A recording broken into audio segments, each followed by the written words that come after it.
గుంటూరు జిల్లా బాపట్ల సూర్యలంక తీరం నవ్యాంధ్రలో కీలక పర్యాటక ప్రాంతంగా మారింది. కొండలు గుట్టలు లేకుండా సమతలంగా విస్తరించి ఉన్న ఈ సుదూర తీర ప్రాంతానికి పర్యాటకులు పెద్ద సంఖ్యలో వస్తున్నారు. ప్రకృతి సోయగాలతో రమణీయత ఉట్టిపడుతున్న ఈ ప్రాంతాన్ని మౌలిక సమస్యలు మాత్రం పట్టిపీడుస్తున్నాయి. అధికారుల నిర్లక్ష్యానికి తోడు నేతల మధ్య వైరుధ్యాలు శాపంగా మారాయి.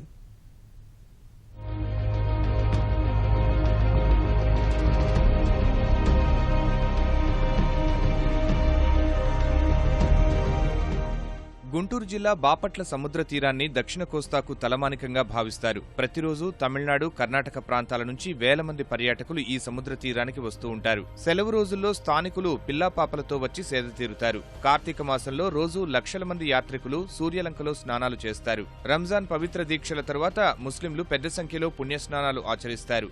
ఇంతటి కీలకమైన ప్రాంతం పర్యాటకంగా వెనుకబడింది. సుదూర ప్రాంతాల నుంచి వచ్చిన పర్యాటకులకు కనీసం తాగేందుకు నీరు కూడా దొరకదు. కూర్చునేందుకు బెంచీలు లేని పరిస్థితి.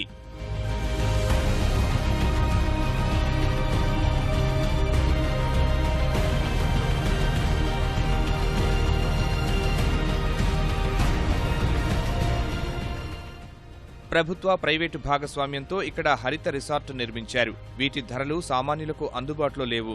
గతంలో ఇక్కడ పర్యాటక అభివృద్ధికి జరిగిన ప్రయత్నాలు మధ్యలోనే ఆగిపోయాయి. నేతల హామీలు తీరం దాటలేదు. 2010లో కేంద్ర పర్యాటక శాఖ మంత్రి సుబోధ్ కాంత్ సహాయ్ సూర్యలంక తీరంలో 10 కోట్ల రూపాయలతో అభివృద్ధి పనులకు శంకుస్థాపన చేశారు. ఈ ప్రతిపాదనలు కాగితాలకే పరిమితమయ్యాయి. 2013లో అప్పటి పర్యాటక మంత్రి చిరంజీవి ఈ తీరాన్ని 2 కోట్లతో అభివృద్ధి చేస్తామని హామీ ఇచ్చారు. అది కార్యరూపం దాల్చలేదు. స్థానిక నేతల మధ్య రాజకీయ వైరుధ్యాలు తీరం అభివృద్ధికి అవరోధంగా నిలుస్తున్నాయి. పారిశుద్ధ్యం సరిగా లేదు. బాత్రూమ్స్ కానివ్వండి, వాటర్ కానివ్వండి, ప్రభుత్వం చేయాల్సింది ఇంతవరకు చేయలేదు. మరి ఆ శాంక్షన్ చేసిన డబ్బులు ఏమైనా కూడా తెలియలేని పరిస్థితి. తాగడానికి మంచినీటి సదుపాయం ఒకటి లేదు. ఫుడ్ విషయంలో కూడా కొన్ని హోటల్స్ని పెడితే బాగుండేది. అలాంటివి కూడా ఇక్కడ సమస్య, ఇబ్బందికరమైన వాతావరణం. డస్ట్బిన్స్ మనం పెట్టాలి. ఫస్ట్ ఇక్కడ పొల్యూషన్స్ ఎక్కువ ఉంది.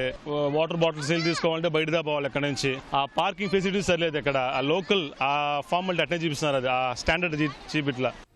అందమైన సూర్యలంక తీరంలో భద్రతాపరంగా చాలా సమస్యలున్నాయి. పెద్దగా లోతు లేకపోవడం వల్ల ఎక్కువ దూరం పోయి పర్యాటకులు స్నానాలు చేస్తున్నారు. ఈ క్రమంలోనే దాదాపు 6 ఏళ్లలో 50 మందికి పైగా మరణించారు. తీరంలో అపరిశుభ్ర వాతావరణం ఆహ్లాదాన్ని దూరం చేస్తోంది. పరిసరాలన్నీ చెత్తా చెదారం, ప్లాస్టిక్ తో నిండిపోతున్నాయి. కాటేజీలతో పాటు ఇక్కడ ఉన్న అన్ని ఒక ప్లాట్ఫామ్స్ కానీ ఏమన్నా కూర్చోడానికి ఏర్పాటు చేయాలని చెప్పి మేము కోరుకుంటున్నాం. పరిస్థితి చూస్తేనేమో అంత అసహ్యంగా వాసనతో నిండి ఉంది. ఇదంతా ప్రభుత్వం కేర్ తీసుకొని దీన్ని శుభ్రపరిచినట్లయితే పర్యాటక రంగంలో ఇంకా అభివృద్ధి చెందుతుందని మేము భావిస్తూ ఉన్నాము. ఏదన్నా రెస్టారెంట్లు డెవలప్ చేస్తే బాగుంటుంది. ఎందుకంటే మనకి రాజధానికి ఇప్పుడు చేరువుగా ఉన్న ఆహ్లాదకరమైన బీచ్ అంటే ఇక్కడే. బట్ దీన్ని మరి మనకున్న నాయకులు దీన్ని కొద్దిగా కేర్గా తీసుకొని పర్యాటక రంగంగా చేసి దీన్ని ఏపీ టూరిజంలో గొప్పగా చేయాలని అనుకుంటున్నాము.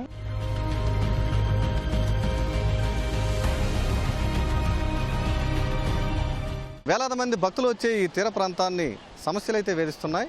పర్యాటకులు ఈ ప్రాంతాన్ని సందర్శించాలంటే 1-2 సార్లు ఆలోచించుకోవాల్సిన పరిస్థితి.